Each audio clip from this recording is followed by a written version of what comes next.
Good morning student. कक्षा 9th maths में आपका स्वागत है। मैं फिर हाजिर हूँ कक्षा 9th की मैथ्स लेकर।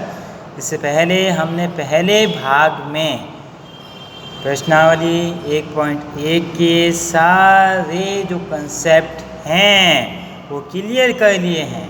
अब जो कंसेप्ट हमारे साथ क्लियर हैं, परिमेय संख्या किसे कहते हैं, परिमेय पूर्णांक और पूर्णांक संख्याएं, तब संबंधित प्रश्न हम कर सकते हैं। तो आइए प्रश्नावली 1.1 को हल करते हैं। प्रश्न नंबर पहला है, मैं प्रश्न पढ़ता हूँ, आप ध्यान से सुनिए। क्या शून्य एक परिमेय संख्या है? क्या इसे आप p/q के रूप में लिख सकते हैं, जहाँ p व q पूर्णांक है? तो देखिए उत्तर है हाँ, शून्य एक परिमेय संख्या है। क्यों? क्योंकि हमने परिमेय संख्या में कहा है कि वे संख्याएं जिनको हम p/q के रूप में लिख सकते हैं उसे परिमेय संख्या कहते हैं। क्योंकि हमने लिखा है, यहाँ इसने कहा है p व q पूर्णांक है, और पूर्णांक जो होते हैं कौन से होते हैं, प्लस माइनस सब होते हैं। तो p बराबर हमने 0 माना और q बराबर माना 1, 2, 3। तो क्योंकि परिमेय संख्या होती है p/q, इसलिए 0/1।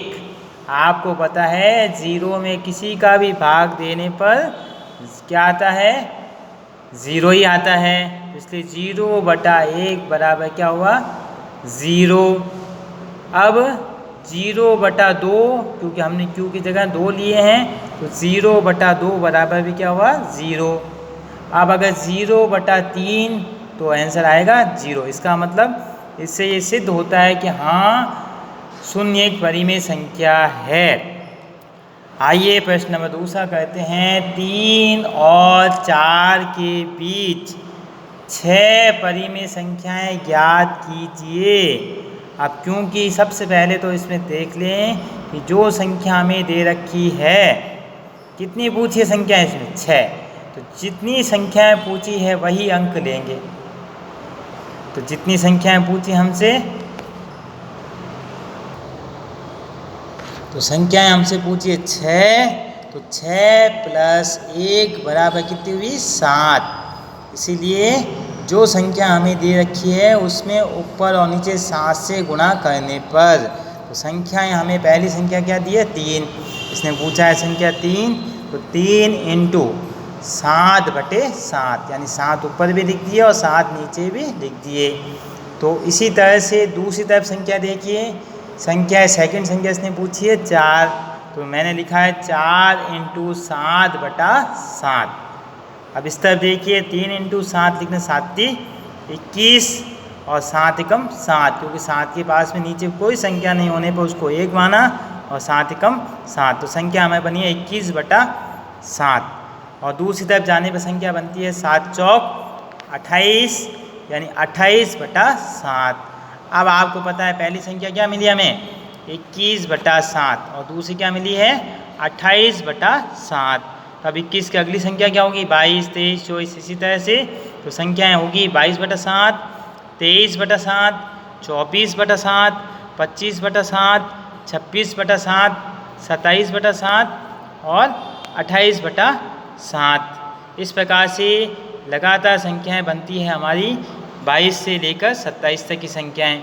अब इसी तरह से प्रश्न नंबर थर्ड, अब इसी तरह से प्रश्न नंबर तीसरा है। 3/5 और 4/5 के मध्य 5 परिमेय संख्याएं ज्ञात कीजिए। तो वही कंसेप्ट, संख्याएं कितनी पूछी है, 5, तो 5 में 1 जोड़े, तो 5 + 1 कितने हुए, 6। अब 6 को क्या करना है, दोनों संख्याओं से ऊपर नीचे गुणा करना है। तो दोनों संख्या से गुणा करने पर 3/5 × 6/6, तो ऊपर होती है 6 × 18 और नीचे होती है 5 × 30। तो पहली संख्या हमें बनती है 18/30 और दूसरी बनती है 4/5 × 6/6, तो 6 × 4 = 24। तो तो 6 चौक 24 और 5 छंग 30, तो दूसरी संख्या हमें बनती है 24/30। पहली संख्या थी 18/30 और दूसरी बनी है 24/30। अब देखो क्या कहा था उसने, इन दोनों के बीच कितनी संख्या निकालनी है, 5। तो 5 हो गई हमारे 19/30, 20/30, 21/30, 22/30 और 23/30। इस प्रकार से प्रश्न नंबर 3 कंप्लीट। हाँ, प्रश्न नंबर है 4, नीचे दिए गए कथन सत्य या असत्य हैं, अपने उत्तर के साथ कारण भी दीजिए। तो इसकी जो जानकारी है वो हमने अपनी पहली क्लास भाग 1 में दी थी। तो भाग 1 जो था उसके अंदर आपको प्राकृत संख्याएं, पूर्ण संख्याएं और परिमेय संख्याओं। तो प्रश्न पहला है, प्रत्येक प्राकृत संख्या एक पूर्ण संख्या होती है, सत्य है। क्यों? क्योंकि प्राकृत संख्या होती है 1, 2, 3 से अनंत तक, और पूर्ण संख्या होती है 0, 1, 2, 3, यानी सभी प्राकृत संख्याएं पूर्ण संख्याओं में उपस्थित होती है, इसलिए सत्य हुआ। सेकंड है, प्रत्येक पूर्णांक एक पूर्ण संख्या होती है, असत्य, क्योंकि पूर्णांक संख्याएं प्लस माइनस दोनों में होती है, जबकि पूर्ण संख्या कहाँ से होती है, 0 से, यानी माइनस संख्या इसमें नहीं होती है, इसीलिए कथन क्या हुआ, असत्य। प्रश्न थर्ड, प्रत्येक परिमेय संख्या एक पूर्ण संख्या होती है, असत्य है। क्यों? क्योंकि परिमेय संख्या जो होती है वो कहाँ से होती है, P/Q में, और पूर्ण संख्याओं में केवल 0, 1, 2, 3 आते हैं, बटे की संख्या को पूर्ण संख्या नहीं माना जा सकता, इसलिए ये क्या हुआ, असत्य।